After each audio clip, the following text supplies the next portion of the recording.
পৃষ্ঠিতে দিন দাওয়াত বইয়ের 46 নম্বর কন্টেন্ট আসলে সূর্য কি আপনাদের কি জানার ইচ্ছে থাকে না সূর্য আসলে কি?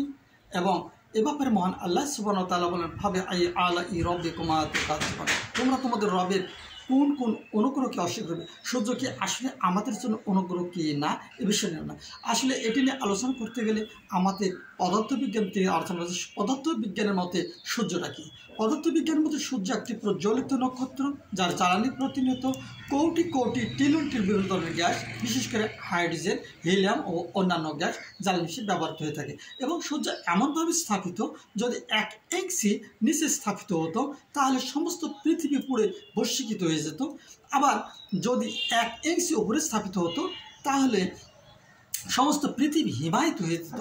অর্থাৎ একটি সূক্ষ্মভাবে এক জায়গায় স্থাপন করা হয়েছে, যা সকল প্রাণীকুলের জীবন ধারণের জন্য মৌলিক উপাদান হিসেবে সূর্য ব্যবহৃত হয়ে আসছে।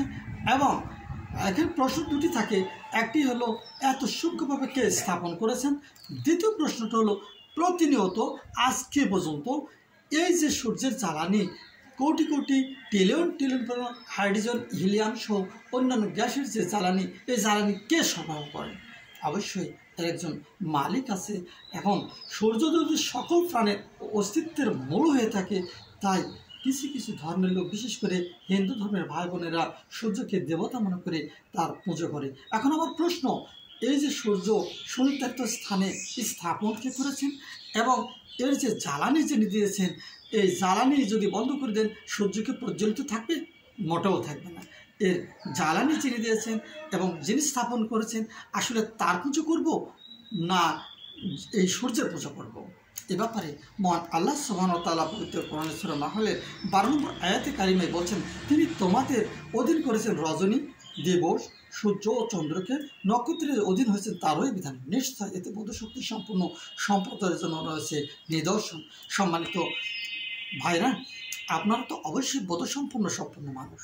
তো বোধসম্পন্ন মানুষ হিসেবে আপনারা কি চিন্তা করবেন না যে আমার সৃষ্টি সেই সূর্য, গ্রহ, নক্ষত্র এগুলোর পুজো করব, না যিনি সৃষ্টি এগুলো করেছেন তার পুজো করব? অবশ্যই সেই মহান মালিকের পুজো করবেন, যিনি ক্ষুদ্র থেকে অতি ক্ষুদ্র থেকে অতি বৃহৎ সমস্ত কিছু গ্রহ, নক্ষত্র, বিশ্ব ব্রহ্মাণ্ডের সমস্ত কিছু যিনি মানব কল্যাণের জন্য সৃষ্টি করেছেন। অবশ্যই সেই মহান মালিকের আমরা চেষ্টা করব। তাই আসুন আমরা অযথায় বিভিন্ন জায়গায় আরাধনা, সেজদা, পুজো না করে সেই মহান মালিকের, একমাত্র যিনি আমাদের কল্যাণের জন্য এগুলো সৃষ্টি করেছেন, সেই মহান মালিকের আমরা সেজদা করি এবং সেই মহান মালিকের আমরা পুজো করি। মহান আল্লাহ আমাদের বোধশক্তি সম্প্রদায়ের অন্তর্ভুক্ত করুন। আমিন।